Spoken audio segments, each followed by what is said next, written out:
নমস্কার বন্ধুরা, বলুন তো এটা কি? ঠিকই চিনতে পেরে না, এটা একটা পেঁপে। আজকে আমি পেঁপে শেক বানাবো, তাই ভাবলাম আপনাদের সাথে শেয়ার করি। পেঁপেগুলো আগে ভালো করে আমি ছিলে ধুয়ে নিয়েছি, এবার গ্রেটারের সাহায্যে গ্রেট করে নিয়েছি।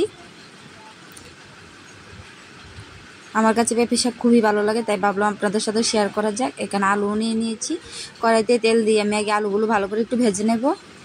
যেন আলুগুলো একটু ভাজা হয়ে গেলে নুন হলুদ দিয়ে দেবো। এবার কী মশলা লাগবে, কাঁচা লঙ্কা, আদা, মরিচের গুঁড়ো, জিরে লাগবে, সেটি দেখিয়ে দিলাম। এখানে আমি আলুগুলো ভাজা হয়ে গেছে, পেঁপেগুলো একটু ভেজে নেব, যাতে পেঁপে থেকে যে একটা গন্ধ বেরোয়, এই গন্ধটা না থাকে, তার জন্য ভালো করে আগে পেঁপেটাও ভেজে নেব। দেন পেঁপেটা ভাজা হয়ে গেলে আমি এবার নামিয়ে নেব। কড়াইতে দুটো শুকনো লঙ্কা, একটা তেজপাতা দিয়ে 5 ফোড়ন দিয়ে দেবো। আমি আর এক গ্লাস জল খাই।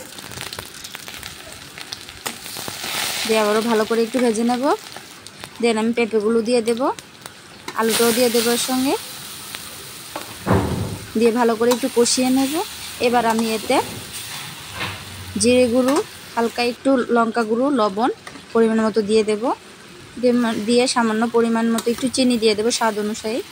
দিয়ে হয়ে গেল আমার পেঁপে শাক। নামানোর আগে আমি ঘি দিয়ে দেবো, বাট গরম মশলা দিয়ে দেবো। দিয়ে দিলে নামিয়ে নিলে হয়ে গেল আমার পেঁপে শাক। কীরকম লাগছে অবশ্যই জানাতে ভুলবেন না। ভালো লাগলে একটা লাইক করে দেবেন। দেখুন নামিয়ে নিয়েছি, হয়ে গেছে আমার পেঁপে শাক। কেমন লাগছে একটা ভালো লাগলে লাইক করে দেবেন। ধন্যবাদ।